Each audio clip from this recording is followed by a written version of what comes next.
बच्चों, आज हम अर्थशास्त्र में क्लास 12th का टॉपिक मांग की कीमत लोच पर चर्चा करेंगे। देखिए बच्चों, जैसा कि हम पिछले वीडियोस में मांग का नियम समझ के आए। मांग का नियम किस में संबंध बताता है? किसी वस्तु की कीमत और मांग में। जैसे कि हम जानते हैं कि यदि किसी वस्तु की कीमत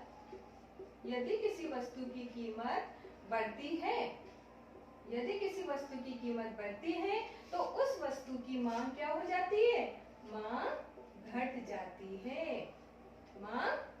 जाती है। क्योंकि हमने देखा कि आरंभ में जब वो वस्तु की कीमत कम थी तो ज्यादा व्यक्ति उसे मांग कर रहे थे, ज्यादा व्यक्ति उसे खरीद रहे थे। लेकिन जैसे जैसे उस वस्तु की कीमत बढ़ती है तो उसकी मांग घटने लगती है। इसका तात्पर्य ये हुआ कि मांग का नियम वस्तु की कीमत और मांग में विपरीत संबंध को दर्शाता है। इसका तात्पर्य है कि कीमत और मांग में ऋणात्मक संबंध होता है। अब चूंकि मांग का नियम ये तो बताता है कि किसी वस्तु की कीमत बढ़ रही है तो मांग घट रही है, और यदि कीमत कम हो रही है तो मांग बढ़ रही है। लेकिन मांग का नियम ये नहीं बताता कि मांग में परिवर्तन ज्यादा हो रहा है या कम हो रहा है, किस दर से हो रहा है।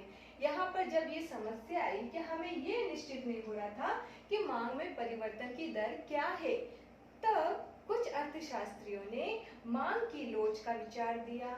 और मांग की लोच का विचार हमें ये बताता है कि कीमत में परिवर्तन होने पर मांग में किस दर से परिवर्तन होता है। ठीक है, तो मांग की लोच हमें क्या बताती है कि कीमत में परिवर्तन होने पर मांग में परिवर्तन किस दर से होता है। मांग की लोच 3 प्रकार की होती है। मांग की कीमत लोच, मांग की आय लोच और मांग की आड़ी लोच। मांग की कीमत लोच,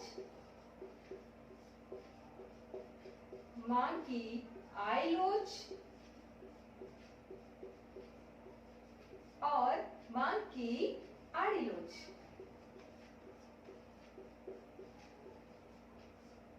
तो बच्चों, मांग की कीमत लोच जो कि वस्तु की मांगी गई मात्रा में अनुपातिक परिवर्तन और वस्तु की कीमत में अनुपातिक परिवर्तन का अनुपात होती है।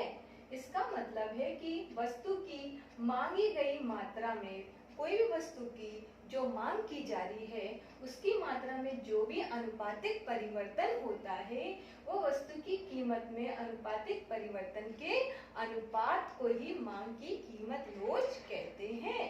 तो हम देखेंगे कि यदि किसी वस्तु की कीमत में जो भी अनुपात में परिवर्तन हो रहा है उसके कारण उस वस्तु की मांग में कितने अनुपात में परिवर्तन होता है, यह मांग की कीमत लोच बताता है। मांग की आय लोच, यदि उपभोक्ता की आय में परिवर्तन होता है तो हम ये देखेंगे कि आय में परिवर्तन के अनुसार वस्तु की मांग में कितना परिवर्तन होता है, तो उसे हम मांग की आय लोच कहेंगे। तीसरा आड़ी लोच मतलब तिरछी लोच। यहाँ पर हम देखेंगे 2 वस्तुएं हैं। एक वस्तु का यदि कीमत बढ़ती है तो दूसरी वस्तु की मांग में क्या होगा? वृद्धि होगी। यहाँ विपरीत संबंध होगा। एक वस्तु की कीमत के घटने या बढ़ने पर दूसरी वस्तु की मांग में कमी या वृद्धि होती है, इसलिए इसे आड़ी लोच या तिरछी लोच कहते हैं। अब सबसे पहले हम यहाँ बात करेंगे मांग की कीमत लोच। सर्वप्रथम हम मांग की कीमत लोच को विस्तार से समझेंगे। तो देखिए बच्चों, मांग की कीमत लोच जैसा कि हमने बताया था कि वस्तु की मांगी गई मात्रा में अनुपातिक परिवर्तन और वस्तु की कीमत में अनुपातिक परिवर्तन के अनुपात को मांग की कीमत लोच कहते हैं। मांग की कीमत लोच की श्रेणियां। मांग की कीमत लोच की श्रेणियां 5 प्रकार की होती है और इन 5 प्रकार को हम विस्तार पूर्वक समझेंगे। सबसे पहले हम लेते हैं पूर्णतया लोचदार मांग, जो कि आप देख रहे हैं यहाँ पर पूर्णतया लोचदार मतलब यहाँ पर किसी वस्तु में में बहुत अधिक लोच है। तो आप यहाँ लिखेंगे, जब किसी वस्तु की कीमत में परिवर्तन नहीं होता है या बहुत ही निम्न स्तर में परिवर्तन होता है लेकिन उसकी मांग में बहुत अधिक परिवर्तन होता है, तब हम उसे पूर्णतः लोचदार मांग कहते हैं। इसलिए यहाँ पर जो मांग की लोच है वो अनंत के बराबर होती है। जैसे उदाहरण देखिए, हम मान लो किसी वस्तु की कीमत में परिवर्तन हो रहा है 25%, तो उसकी मांग में परिवर्तन 30% होता है। अगर मान लो 26% परिवर्तन होता है तो यहाँ पर 40% होता है। इसका मतलब ये हुआ कि हम वस्तु की कीमत में बहुत ही कम परिवर्तन हो रहा है लेकिन मांग में बहुत अधिक परिवर्तन होता है। इसलिए इसे पूर्णतः लोचदार मांग कहते हैं। यहाँ पर मांग की लोच अनंत के बराबर होती है। इसको हम रेखा चित्र के द्वारा भी समझ सकते हैं। आप यहाँ पर बनाएंगे O x अक्ष और O y अक्ष बना लेंगे। यहाँ पर ये हमारा हो गया x अक्ष, ये हो गया y अक्ष। यहाँ पर ले लेंगे वस्तु की कीमत को और यहाँ पर ले लेंगे वस्तु की मांग को। कोई भी वस्तु है उसकी मांगी गई मात्रा को, तो यहाँ ले लेंगे मांग की इकाइयां। ठीक है बच्चों, अब चूंकि हमने कहा कि पूर्णतः लोचदार मांग जहां पर किसी वस्तु की कीमत में परिवर्तन ना के बराबर होगा या कीमत में परिवर्तन होगा ही नहीं लेकिन मांग में अधिक परिवर्तन होता है, तो इसका जो डायग्राम बनेगा वो इस प्रकार से बनेगा।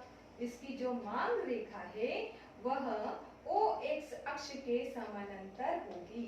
मान लो किसी वस्तु की कीमत OP है, जब उपभोक्ता वस्तु की OQ मात्रा की मांग करता है। अब अगर कीमत स्थिर है उसके बाद भी यदि हम देखते हैं कि उपभोक्ता OQ1 मांग करने लगे, अगर उपभोक्ता OQ से OQ1 मांग करने लगता है, इसके पश्चात वह और मांग यदि करता है तो मांग की मात्रा जो होगी वह OQ1 से OQ2 हो जाती है। तो हमें ये इस डायग्राम से ये समझ में आ रहा है कि कीमत में परिवर्तन नहीं हो रहा लेकिन वस्तु की मांग की मात्रा में परिवर्तन हो रहा है। इसलिए यहाँ मांग की जो लोच होगी वह अनंत के बराबर होगी। यहाँ उपभोक्ता चाहे जितनी वस्तुओं की मांग करेगा लेकिन कीमत स्थिर रहेगी। क्योंकि हम देख रहे हैं कि ये जो मांग पूर्णतः लोचदार मांग है ये वास्तव में नहीं होती, ये काल्पनिक दशा है, क्योंकि हम देख रहे हैं कि ऐसी कोई वस्तु नहीं है जिसकी कीमत में परिवर्तन ना हो और मांग में अधिक परिवर्तन होता है। तो ये आपको समझ में आ गया, इसे कहेंगे पूर्णतः लोचदार मांग। नेक्स्ट हम बात करते हैं अधिक लोचदार। अधिक लोचदार मांग, चूंकि नाम से ही पता चल रहा है यहाँ पर मांग में बहुत अधिक लोच होगा।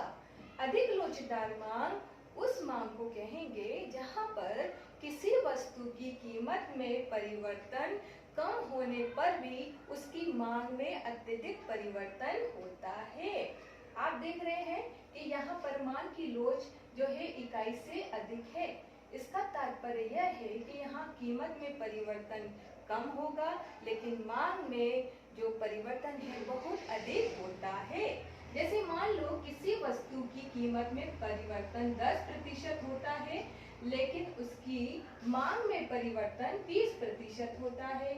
अब यदि किसी वस्तु की कीमत में परिवर्तन 15% हो जाए तो उसकी मांग में परिवर्तन 25% होता है। इसका तात्पर्य यह है कि कीमत में परिवर्तन कम हो रहा है लेकिन मांग में परिवर्तन अधिक होता है, इसलिए इसे हम अधिक लोचदार मांग कहते हैं। और यहाँ मांग की लोच इकाई से अधिक होती है। इसको हम रेखा चित्र के द्वारा भी समझ सकते हैं। आप भी रेखा चित्र बना लीजिए सभी। ये है हमारा OX अक्ष और ये OY अक्ष। यहाँ पर हम लेंगे मांग की मात्रा और यहाँ ले लेंगे वस्तु की कीमत। क्योंकि यहाँ पर हम देख रहे हैं कि मांग में अधिक परिवर्तन होगा और कीमत में कम होगा। प्रारंभ में हम ले लें किसी वस्तु की कीमत OP है, तब उसकी मांग की मात्रा OQ होती है। अब जो अगर मान लो कीमत घटकर OP1 हो जाती है, तो यहाँ पर आप देखेंगे कीमत OP1 होती है तो मांग की मात्रा में परिवर्तन अधिक होता है। आप देखें, मान लो यहाँ 10% की कमी होती है, मान लो कीमत में कमी 10% की होती है, लेकिन मांग की मात्रा में आप देख रहे हैं 20% की वृद्धि होती है। इसको हम ऐसे मिला देंगे ग्राफ से। ये हमारा है डी वक्र, डिमांड वक्र, मांग वक्र। यहाँ पर आप देख रहे हैं कि प्रारंभ में कीमत OP है और मांग की मात्रा OQ है। जब कीमत घटकर OP1 हो जाती है, 10% की कमी हो जाती है कीमत में, तो मांग की मात्रा में हम देख रहे हैं वृद्धि 20% होती है। आप देख रहे होंगे OQ से OQ1 की आप चौड़ाई देखेंगे तो P और P1 की चौड़ाई से अधिक है। आप देखिए यहाँ पर जो ये दर्शा रहा है कि यहाँ पर लोच अधिक है, तो यहाँ पर आपकी जो मांग की लोच होगी वह 1 से अधिक इकाई से अधिक होगी। इसका तात्पर्य है कि यहाँ लोच इकाई से अधिक है। अधिक लोचदार मांग में वृद्धि अधिक होगी और कीमत में जो वृद्धि है, कमी है, वह कम होती है। ये अधिक लोचदार मांग हो गई। अब तीसरी जो श्रेणी है वह है लोचदार मांग। क्योंकि यह नाम से ही पता चल रहा है लोचदार मांग, यानी कि यहाँ पर लोच बराबर है, मांग की लोच कीमत के बराबर है। इसको आप लिखेंगे, जब किसी वस्तु की कीमत में परिवर्तन जिस दर से होता है उसी के बराबर उस वस्तु की मांग में भी परिवर्तन होता है। फिर से सुन लीजिए, जब किसी वस्तु की कीमत में जिस दर से परिवर्तन होता है उसी दर से उस वस्तु की मांग में भी परिवर्तन होता है, उसे हम लोचदार मांग कहते हैं। इसमें देख रहे हैं उदाहरण से, मान लो किसी वस्तु की कीमत में 10% की वृद्धि होती है तो उसकी कीमत में वृद्धि होने पर मांग में परिवर्तन भी 10% का ही होगा, तो उसे लोचदार मांग कहेंगे। जितनी कीमत में वृद्धि होगी उतनी ही उस वस्तु की मांग में भी आप देख रहे हैं परिवर्तन होता है। इसको रेखा चित्र के द्वारा आप समझेंगे। ये आपका OX अक्ष है, ये OY अक्ष है, ये वस्तु की कीमत है और यह वस्तु की मांग है, मांग की मात्रा। अब लोचदार मांग है तो यहाँ पर आप देखेंगे कि यहाँ पर किसी वस्तु की कीमत प्रारंभ में मान लो OP है,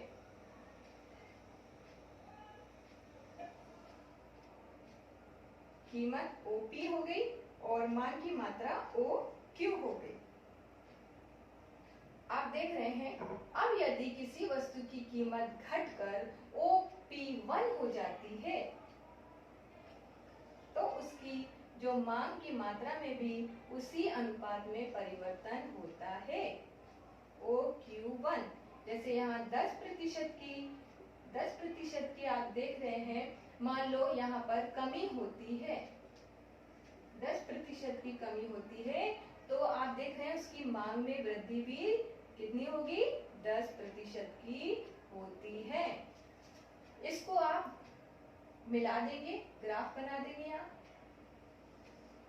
ये आपका हो जाएगा डी वक्र।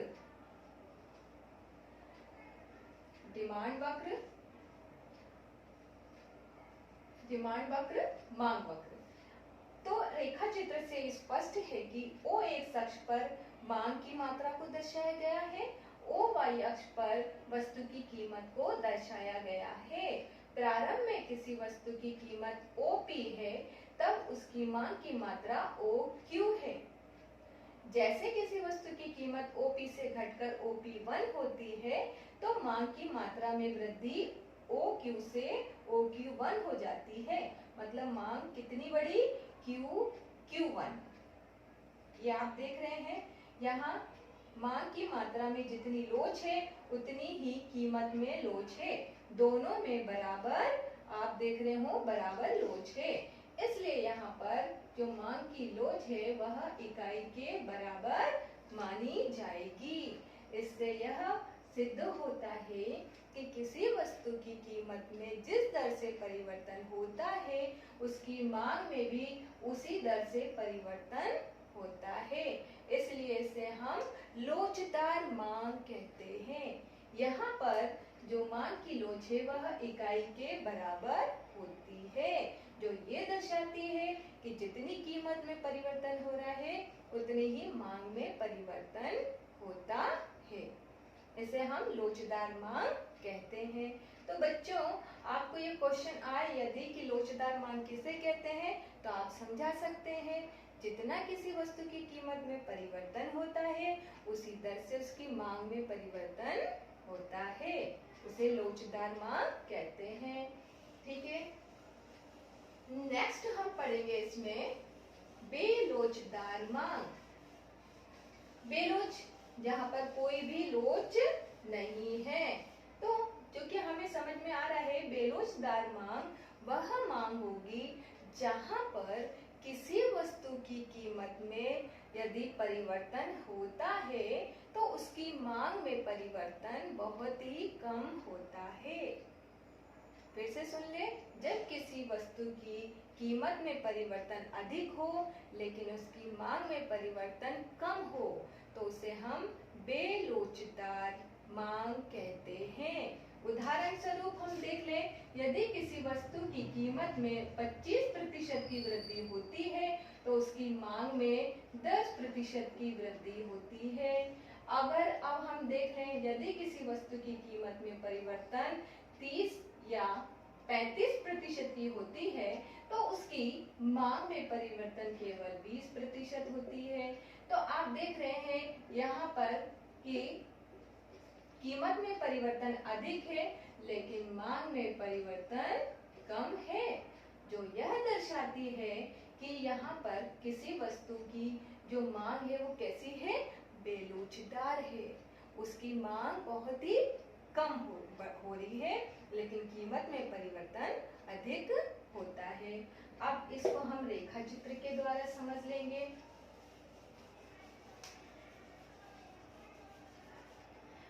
आप इसका रेखा चित्र बनाएंगे।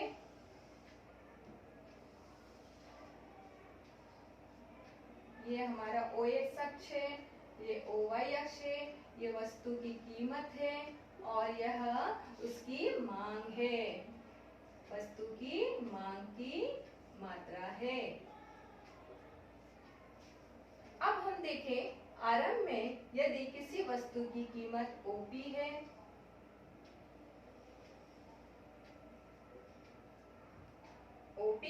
तब उसकी मांग है ओ क्यू।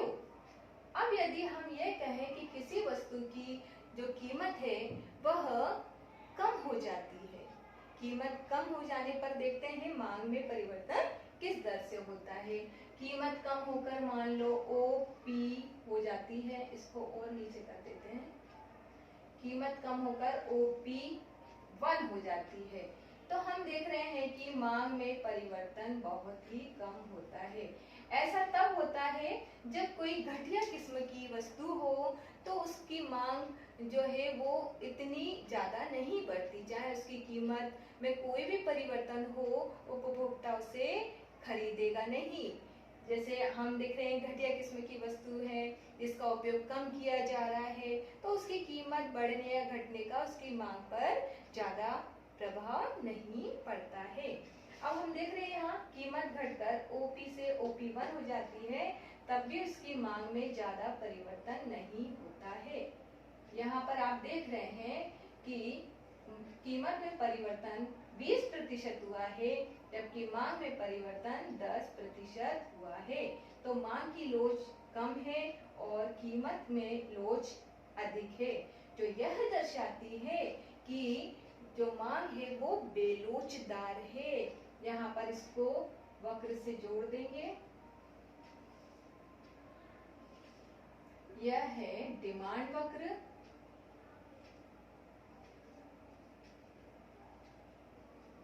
मांग वक्र। तो आपको रेखा चित्र को अब यहाँ विस्तार से कैसे लिखेंगे वो देख लीजिए। O एक्स अक्ष पर मांग की मात्रा को दर्शाया गया है, O वाई अक्ष पर वस्तु की कीमत को दर्शाया गया है। प्रारंभ में वस्तु की कीमत OP है, तब वस्तु की मांग OQ होती है। जैसे वस्तु की कीमत घटकर OP1 होती है, मतलब कीमत में 20% की कमी होती है, तब वस्तु की मांग में केवल 10% की वृद्धि होती है। यानी OQ से मांग बढ़कर OQ1 हो जाती है, लेकिन उसमें लोच आप देख रहे हैं कम है और कीमत में लोच अधिक है। तो इस स्थिति में मांग की लोच जो है इकाई से कम होती है। मांग की लोच इकाई से कम होती है, क्योंकि यहाँ पर लोच बहुत ही कम है और कीमत में परिवर्तन बहुत अधिक दिखाई देता है। तो आपको समझ में आ गया होगा, वस्तु की कीमत में परिवर्तन अधिक हो रहा है और मांग में परिवर्तन बहुत ही कम होता है। अब हम नेक्स्ट देखेंगे पूर्णतया बेलोचदार मांग।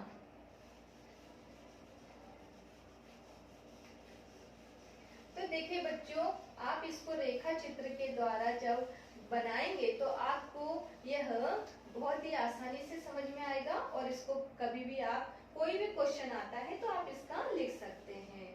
पूर्णतः बेलोचदार मांग। यह बेलोचदार मांग से तात्पर्य यह होता है कि जहां किसी वस्तु की कीमत में परिवर्तन बहुत अधिक होगा लेकिन उसकी मांग में परिवर्तन नहीं होता है। फिर से आप सुन लें, जब किसी वस्तु की कीमत में परिवर्तन बहुत अधिक होता है लेकिन उसकी मांग में परिवर्तन नहीं होता है, ऐसी वस्तु की मांग की लोच जो होती है 0 के बराबर होती है। इसका रेखा चित्र भी देखेंगे। जैसे मान लो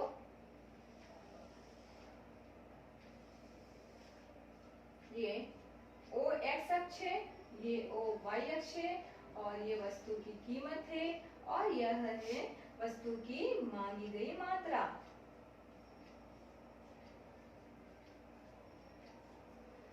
प्रारंभ में जब हम देख रहे हैं यह इस प्रकार के जब पूर्ण बेलोचदार मांग होगी तो यहाँ पर आप देखेंगे जो मांग वक्र है वह इस प्रकार से O एक्स अक्ष के लंबवत होता है। O एक्स अक्ष के लंबवत होता है।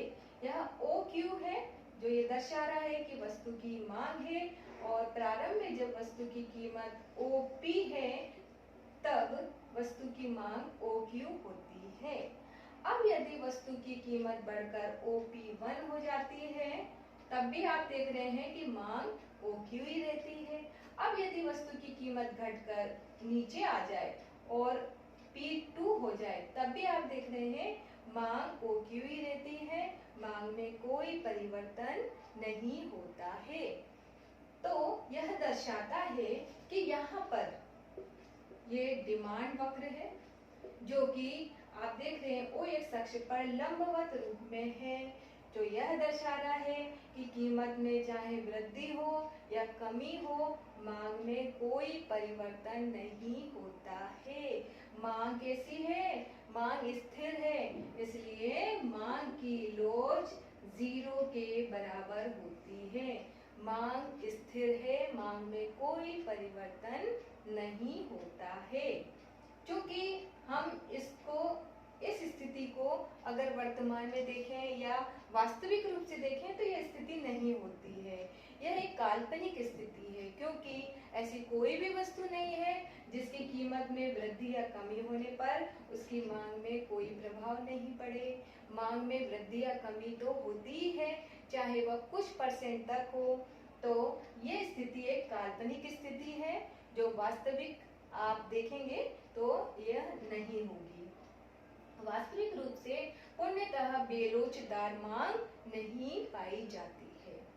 ये आपको क्वेश्चन अलग से भी पूछ लिया जाता है। कभी कभी ये क्वेश्चन ये भी पूछ लिया जाता है, पूर्ण बेलोचदार मांग को रेखा चित्र द्वारा समझाइए।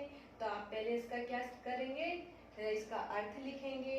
उसमें आप लिखेंगे पूर्ण लोचदार मांग वह मांग है जहाँ किसी वस्तु की कीमत में बहुत अधिक परिवर्तन होता है, लेकिन उसकी मांग में परिवर्तन न के बराबर होता है। उसे हम पूर्ण बेलोचदार मांग कहते हैं। और इस स्थिति में मांग वक्र ओ एक अक्ष के लंबवत होता है। आप देख रहे हो ना, वो एक अक्ष के लंबवत होता है। यह जो क्वेश्चन है आपका अधिकतर आता है और इसको आप तैयार कर लेंगे। दूसरा क्वेश्चन आपका आता है पूर्ण लोचदार मांग का, जो कि हमेशा पूछा जाता है कि पूर्ण लोचदार मांग क्या है। अभी मैंने बताया था पूर्ण लोचदार मांग वह मांग है यहाँ पर मांग की लोच अनंत के बराबर होती है, क्योंकि इसका डायग्राम मैंने आपको बताया था, इस प्रकार का था। ये इसमें आप देख रहे थे, ये y अक्ष है, ये 0 है, ये x है। यहाँ पर मांग की मात्रा थी और यहाँ पर कीमत थी, है ना, और ये अपना डिमांड वक्र है। इस कंडीशन में आप देख रहे थे कि मांग में परिवर्तन हो रहा था, Q1 हुआ, Q2 हुआ, लेकिन उसकी कीमत में परिवर्तन नहीं हो रहा था। पूर्ण लोचदार मांग में कीमत स्थिर रहती है, लेकिन मांग में अनंत परिवर्तन होता है। तो पूर्ण लोचदार मांग हमेशा अनंत के बराबर होती है और यहाँ पर मांग वक्र ओ एक्स अक्ष के समानांतर होता है।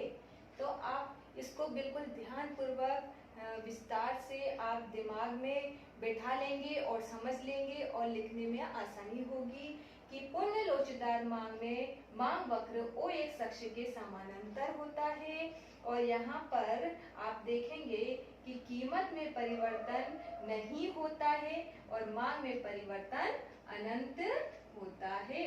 इसलिए यहाँ पर मांग की लोच जो होती है वो अनंत के बराबर होती है। इसे पूर्ण लोचदार मांग कहेंगे। और पूर्णतः बेलोचदार, यहाँ पर आप देख रहे हैं मांग में परिवर्तन नहीं है, सिर्फ कीमत में परिवर्तन होता है। आपको कभी ये क्वेश्चन आ जाता है कि पूर्ण लोचदार मांग और पूर्णतः बेलोचदार मांग में अंतर को समझाइए, तो आप क्या लिखेंगे? ये मोस्ट टाइम पे क्वेश्चन है जो अधिकतर पूछ लिया जाता है। पूर्ण लोचदार मांग और पूर्णतः बेलोचदार मांग किसे कहते हैं? तो आप लिखेंगे पूर्णतः लोचदार मांग वह मांग है जिसमें हम देख रहे थे कि मांग में परिवर्तन अधिक होता है। मांग में परिवर्तन अधिक होता है। मांग में परिवर्तन अधिक होता है, लेकिन उसकी कीमत में परिवर्तन नहीं होता। कीमत कैसी होती है?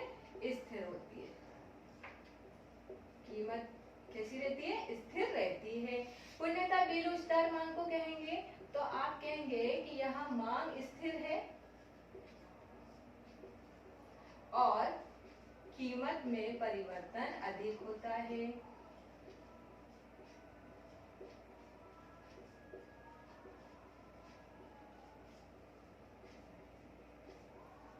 कीमत में परिवर्तन अधिक होता है।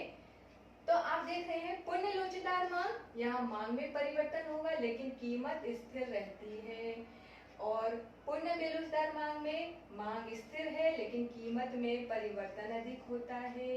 ये पहला अंतर हो जाएगा। दूसरा आप लिखेंगे यहाँ मांग की लोच जो होती है वह अनंत के बराबर होती है और यहाँ मांग की लोच 0 के बराबर होती है।